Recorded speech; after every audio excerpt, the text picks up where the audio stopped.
पहला कुरिन्थियों अध्याय 6 उसका 18वां वचन। व्याभिचार से बचे रहो। जितने और पाप मनुष्य करता है वे देह के बाहर हैं, परंतु व्याभिचार करने वाला अपनी ही देह के विरुद्ध पाप करता है। इब्रानियों अध्याय 13 उसका 4वां वचन। विवाह सब में आदर की बात समझी जाए और विवाह बिछोना निष्कलंक रहे, क्योंकि परमेश्वर व्याभिचारियों और परस्त्रीगामियों का न्याय करेगा। लूका अध्याय 16 उसका 18वां वचन। जो कोई अपनी पत्नी को त्याग कर दूसरे से विवाह करता है वह व्याभिचार करता है, और जो कोई ऐसी त्यागी हुई स्त्री से विवाह करता है वह भी व्याभिचार करता है। मत्ती अध्याय 19 उसका 9वां वचन। और मैं तुमसे कहता हूं कि जो कोई व्याभिचार को छोड़ और किसी कारण से अपनी पत्नी को त्याग कर दूसरी से विवाह करे वह व्याभिचार करता है, और जो उस छोड़ी हुए से विवाह करे वह भी व्याभिचार करता है।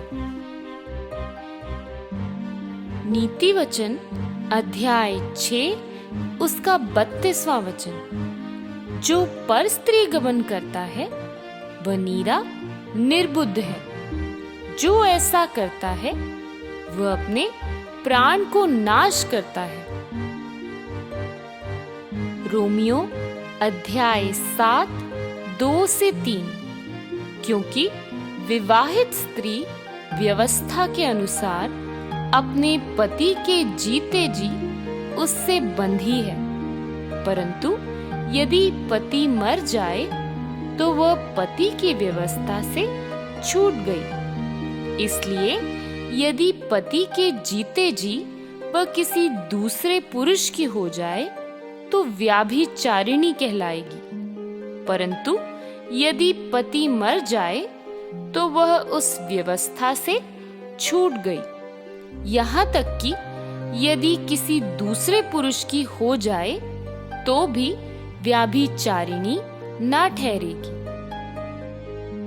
मरकुस अध्याय 10 11 से 12। उसने उससे कहा, जो कोई अपनी पत्नी को त्याग कर दूसरी से विवाह करे तो वह उस पहली के विरोध में व्याभिचार करता है, और यदि पत्नी अपने पति को छोड़कर दूसरे से विवाह करे तो वह व्याभिचार करती है।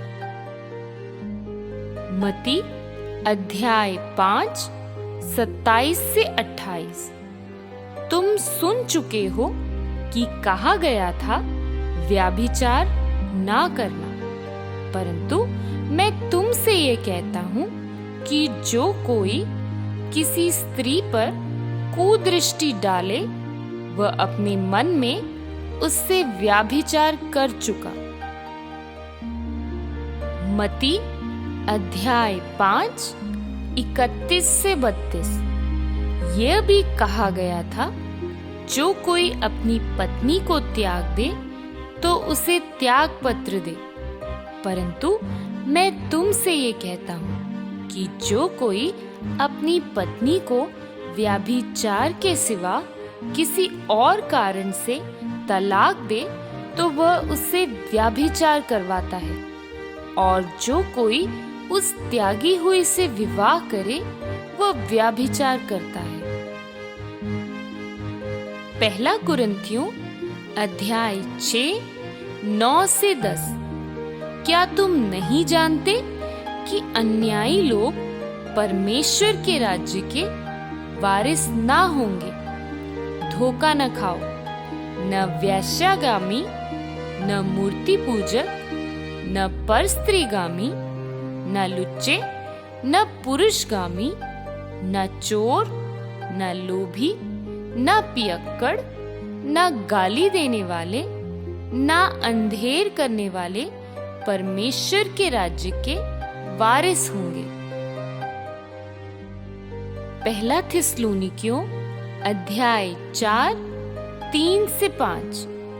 क्योंकि परमेश्वर की इच्छा यह है कि तुम पवित्र बनो, अर्थात व्यभिचार से बचे रहो, और तुम में से हर एक पवित्रता और आदर के साथ अपने पात्र को प्राप्त करना जाने, और ये काम अभिलाषा से नहीं और न अन्य जातियों के समान जो परमेश्वर को नहीं जानती। मत्ती अध्याय 15 18 से 20।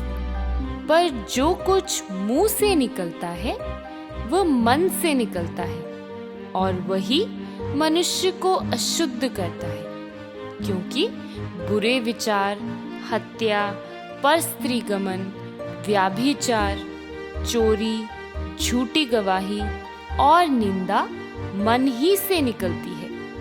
यही है जो मनुष्य को अशुद्ध करती है। परंतु हाथ बिना धोए भोजन करना मनुष्य को अशुद्ध नहीं करता। निर्गमन अध्याय 20 उसका 14वां वचन। तू व्याभिचार ना करना,